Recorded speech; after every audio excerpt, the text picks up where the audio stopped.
اور خبر تفصیل سے مقبوضہ مشرقی بیت المقدس میں مسجد اقصی کے اندر اسرائیلی فوج نے جمعے کی صبح نماز فجر کے دوران چھاپے مار کر فلسطینی نمازیوں پر حملہ کیا۔ اسرائیلی سیکیورٹی اہلکاروں کی جانب سے مسجد کے صحن اور نماز گاہوں کے اندر ربر کوٹڈ سٹیل کی گولیاں، آنسو گیس اور سٹن گرینیڈ سے حملہ کیا، جس کے نتیجے میں 150 سے زیادہ فلسطینی زخمی ہو گئے۔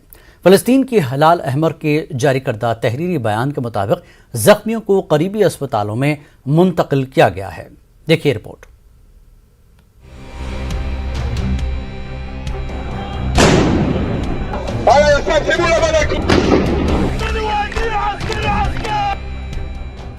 فلسطینی مقبوضہ علاقوں میں اسرائیلی فورسز کی جانب سے ظلم و بربریت کا سلسلہ نہیں تھم رہا ہے۔ مقبوضہ دریائے اردن کے مغربی کنارے میں صورتحال خطرناک، حساس اور پھٹنے کو تیار ہے۔ تازہ واقعے میں مقبوضہ مشرقی بیت المقدس میں مسجد اقصی پر اسرائیلی پولیس کے دھاوے میں 152 سے زیادہ فلسطینی زخمی ہو گئے۔ اسرائیلی پولیس نے صبح کے وقت مسجد اقصی کے صحن پر چھاپا مارا اور ربڑ کی گولیوں اور صوتی بموں کا استعمال کیا۔ عینی شاہدین کے مطابق اسرائیلی پولیس نے مسجد اقصی میں بھی فلسطینیوں کو زد و کوب کیا ہے۔ اس سائٹ کو چلانے والے اسلامی اوقاف نے کہا کہ نماز فجر کے بعد سے ہی اسرائیلی فورسز کی بھاری نفری نے الاقصی کمپاؤنڈ پر حلہ بول دیا۔ اس موقع پر اسرائیلی فوج نے نمازیوں کے خلاف صوتی بموں، اشک آور گیس کے شیلوں اور ربڑ کی گولیوں کا بے دریغ استعمال کیا۔ سوشل میڈیا پر وائرل ویڈیوز میں فلسطینیوں کو پتھر پھینکتے اور اسرائیلی پولیس کو آنسو گیس اور اسٹین گرینیڈز چلاتے دکھایا گیا ہے۔ دیگر نمازیوں کو مسجد کے اندر رکاوٹیں کھڑی کرتے ہوئے دیکھا گیا۔ فلسطینی ہلال احمر نے کہا کہ اسرائیلی فورسز نے ایمبولینسز اور طبی عملے کے مسجد تک پہنچنے میں رکاوٹیں کھڑی کی۔ فلسطینی میڈیا کے مطابق درجنوں زخمی نمازی احاطے کے اندر پھنسے ہوئے ہیں۔ فلسطینی ہلال احمر ایمرجنسی سروس کا کہنا ہے کہ اس نے زیادہ تر زخمیوں کو اسپتالوں میں منتقل کر دیا۔ اوقاف نے بتایا کہ جائے وقوع پر موجود ایک محافظ کو ربر کی گولی سے آنکھ میں گولی لگی۔ اسرائیلی پولیس فورسز نے کہا انہوں نے تازہ ترین کشیدگی کے دوران کم از کم 300 فلسطینیوں کو گرفتار کیا ہے۔ اسرائیلی وزارت خارجہ کا کہنا ہے کہ فلسطینی اور حماس کے جھنڈے اٹھائے ہوئے درجنوں نقاب پوش افراد نے جمعے کی صبح مسجد کے احاطے کی جانب مارچ کیا اور پتھر اکٹھا کیے۔ فلسطینی اتھارٹی نے اسرائیلی فورسز کے ہاتھوں مسجد اقصی پر دھاوے کی شدید الفاظ میں مذمت کی۔ انہوں نے کہا کہ اسرائیلی قابض فوجیں ہر روز فلسطینی عوام کو قتل کر رہی ہیں۔ سال کے آغاز سے لے کر اب تک ہمارے 37 فلسطینی ہلاک ہو چکے ہیں۔ انہوں نے بین الاقوامی برادری سے اپیل کی ہے کہ صرف مذمتی پالیسی پر ہی اکتفا نہ کیا جائے، بین الاقوامی قانونی فیصلوں کا اطلاق بھی ضروری ہے۔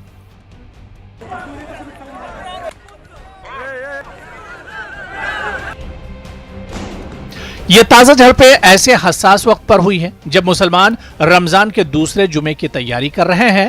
فلسطینی مسجد اقصی میں پولیس کی کسی بھی تعیناتی کو ایک بڑی اشتعال انگیزی کے طور پر دیکھتے ہیں۔ مسجد اقصی اسلام کا تیسرا مقدس ترین مقام ہے۔ یہ مقبوضہ بیت المقدس کے پرانے شہر کی ایک پہاڑی کی چوٹی پر بنائی گئی ہے، جو یہودیوں کے لیے سب سے مقدس مقام ہے اور وہ اسے ٹیمپل ماؤنٹ کہتے ہیں۔ یہ کئی دہائیوں سے اسرائیلی اور فلسطینیوں کے درمیان تشدد کا ایک بڑا فلیش پوائنٹ رہا ہے۔ سن 2000 سے 2005 کے درمیان فلسطینی بغاوت کا مرکز تھا۔ حالیہ ہفتوں میں فلسطینیوں کے حملوں کے بعد کشیدگی میں اضافہ ہوا ہے، جس میں اسرائیل کے اندر 14 افراد ہلاک ہو گئے۔ اس کے بعد اسرائیل نے مقبوضہ مغربی کنارے میں گرفتاریوں اور فوجی کارروائیوں کا ایک نیا سلسلہ شروع کیا ہے، جس سے فلسطینیوں کے ساتھ جھڑپیں عام ہو گئی ہیں۔ Bureau report, news 18